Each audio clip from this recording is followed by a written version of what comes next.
আসসালামু আলাইকুম। প্রাথমিক শিক্ষা অধিদপ্তরে আবারও সহকারী শিক্ষক নিয়োগে বিজ্ঞপ্তি প্রকাশ করা হয়েছে।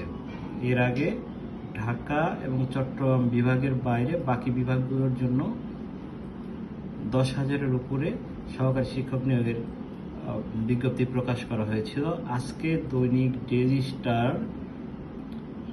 স্টার পত্রিকার ব্যাক পেজে প্রাথমিক সহকারী শিক্ষক নিয়োগের ঢাকা এবং চট্টগ্রাম বিভাগের অস্থায়ীভাবে নিম্ন যে স্কেলটা রয়েছে বর্তমানে 11,000 থেকে 26,590 গ্রেড 13, যদিও এটি 11তম গ্রেডে রূপান্তর হওয়ার পথে, আলোচনা সরকারি পর্যায়ে আছে, যে কোনো সময় এটি 11তম গ্রেডে হবে আশা করা হচ্ছে।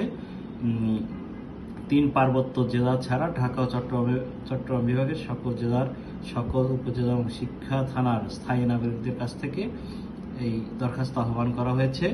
পদ সংখ্যা বলা হচ্ছে 4,166।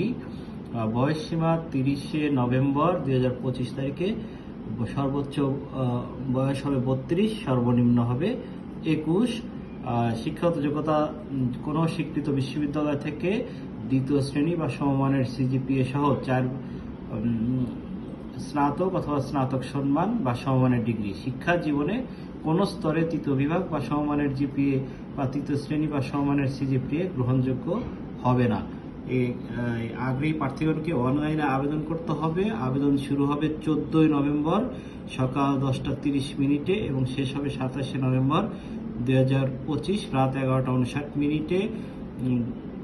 dpa.com.bd ওয়েবসাইটে প্রবেশ করে অনলাইনে অ্যাপ্লিকেশন ফর্ম পূরণের নির্দেশনা দেওয়া হয়েছে। উক্ত নির্দেশনা অনুসরণপূর্বক অনলাইন অ্যাপ্লিকেশন ফর্ম পূরণ করে সাবমিট করা হলে ওয়েবসাইট থেকে প্রার্থীর ইউজার আইডি সহ আনপেইড স্ট্যাটাস সম্পূর্ণ অ্যাপ্লিকেশন ড্রাফট তৈরি হবে, যা প্রিন্ট করে আবেদনের তথ্য যাচাই বাছাই করতে হবে। আবেদনের ফি জমাদানের পূর্বে একাধিকবার পড়ে প্রার্থী তার প্রদত্ত তথ্যের যথার্থতা সম্পর্কে নিশ্চিত করার কথা বলা হয়েছে। অনলাইনে দাখিলকৃত আবেদনের ফটোকপি, পাসপোর্ট সাইজের ছবি সহ লিখিত পরীক্ষার ফলাফলের ভিত্তিতে মৌখিক পরীক্ষার জন্য যদি নির্বাচিত হয় তখন তাকে অনেকগুলো ক্রাইটেরিয়া পূরণ করতে হবে। এই জন্য যারা শিক্ষক পেশায় আসতে চান, সহকারী শিক্ষক হিসাবে এই মুহূর্তে মানসম্পন্ন প্রাথমিক শিক্ষা নিশ্চিত করার জন্য ভিতরে তাগিদ অনুভব করেন, তারা কিন্তু প্রাথমিক শিক্ষায় যোগ দিতে পারেন।